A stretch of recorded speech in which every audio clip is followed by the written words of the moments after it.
In each of us, there lives a soul of an artist.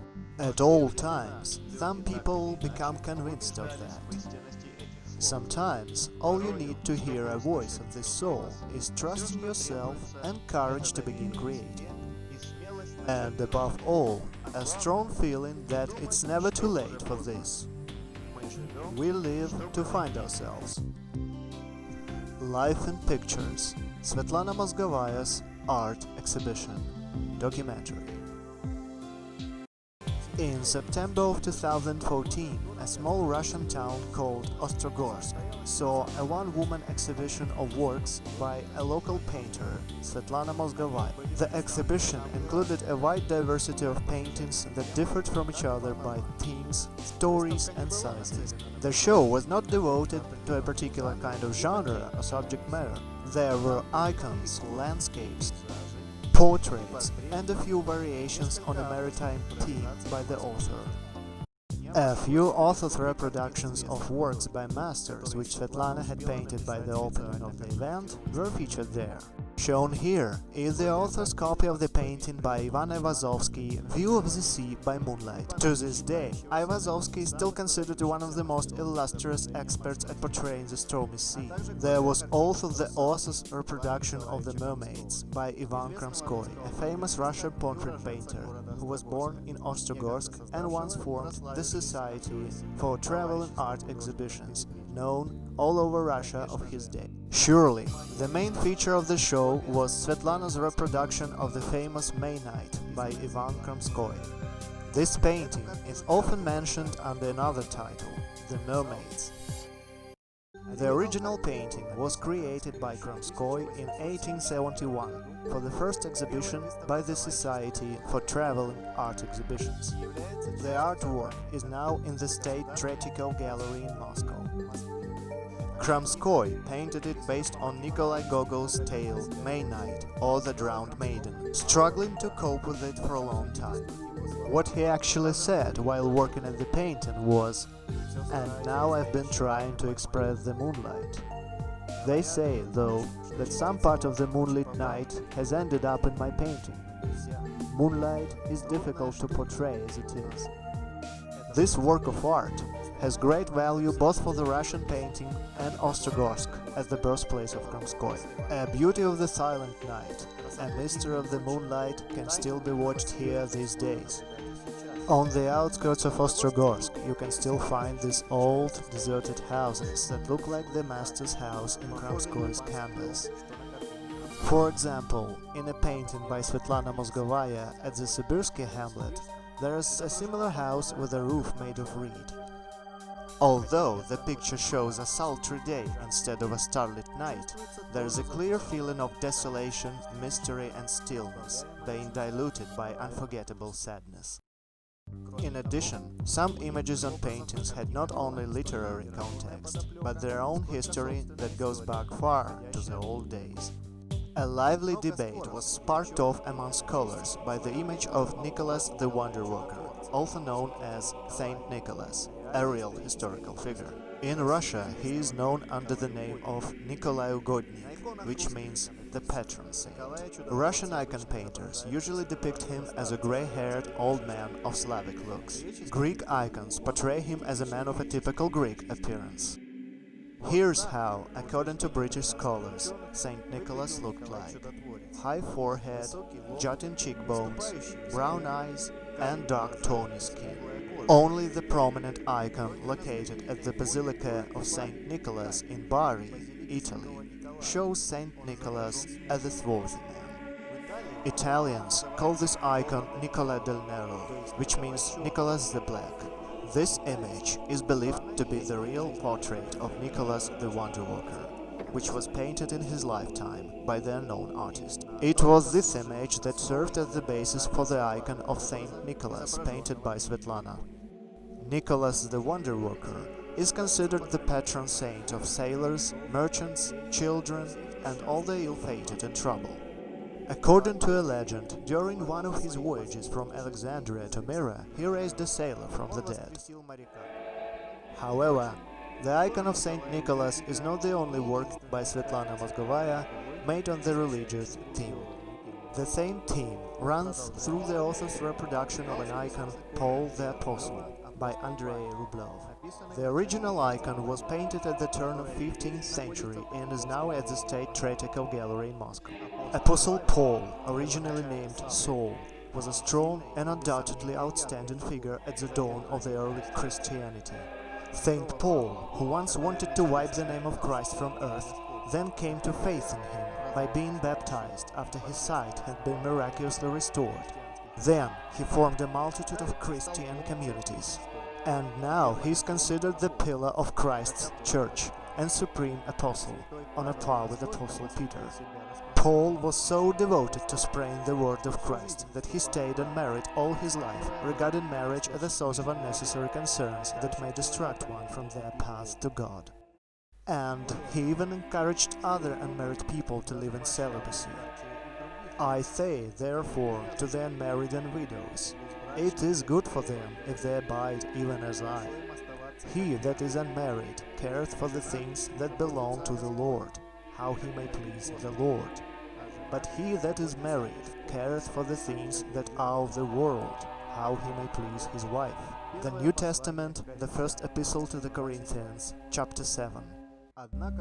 However, Svetlana's painting had not been confined to images of saints. A good illustration for this is the portrait of Iosif Stalin, who, like it or dump it, will hardly ever fade from people's memory.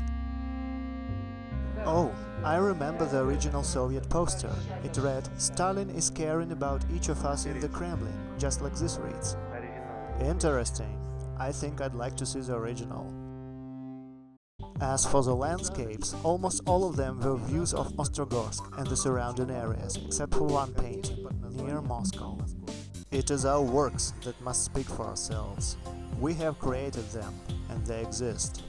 And that is what matters. Vincent van Gogh. Among exhibition's visitors, there were people of many different occupations. Let's introduce ourselves. What's your name? I'm Viktor Bobrikov. I'm an engineer. I used to paint too, but I've given it up. It's never too late to start it over. Oh, oh no, I'm too busy with doing other things in my life now. So what do you do now? Only amateur activities. Visitors' reaction to the works on show was also very diverse. It would be a very great joy to me to see your pictures. Why are her hands of different color? I can't quite get what position gave you that view. Some visitors took a liking for paintings portraying their home places or their childhood whereabouts.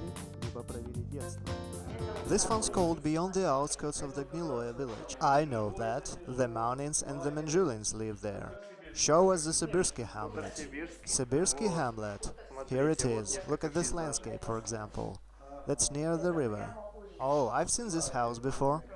Amazing, but it's still there, by the way. Some other visitors lost their hearts to the local sides of Ostrogorsk. I liked this one right away. This seems to be painted in some kind of old style or something. Maybe so that it could look a little old. I'm not sure, but well rendered anyway. I like it. It looks like a photo of somewhere from the past. There were some visitors who couldn't pass by portraits and icons. Among them were Stalin's picture, an image of the three-handed Mother of God, and a portrait of Svetlana's son, Pavel Mozgovaya, an entrepreneur.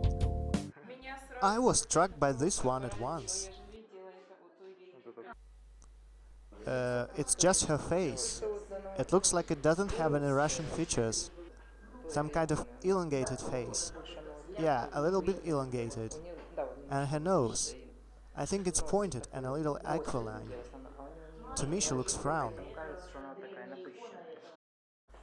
I know him. It's uncanny how much the picture resembles him.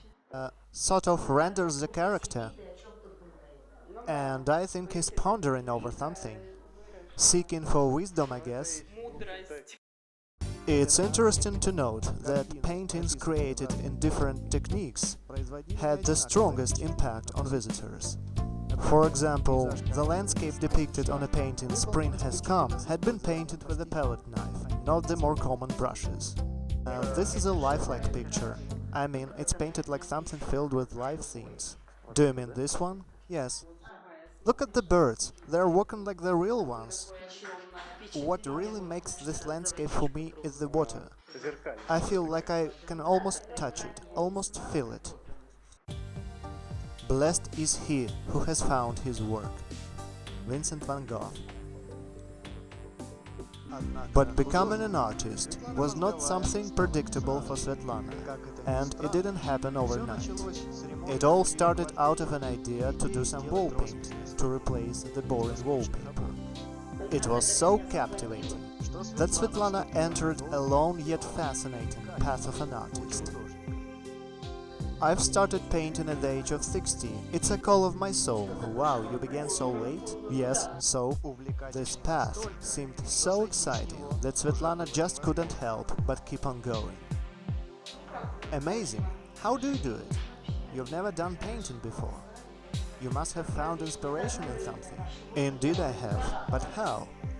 It's no secret that to become a real master, inspiration in itself wouldn't be enough. Here's what the painter herself says about it. Did you study how to paint? Oh yes, but nobody taught me, you know. At first, I had just been studying paints and colors. I spent the whole year learning everything about different paints, how various colors combine or clash. Of course, there are always difficulties going with joy hand in hand, which is so natural when it comes to any creative process. Now I have to buy finished canvases from shops, because it's hard for me to stretch canvas over the frame.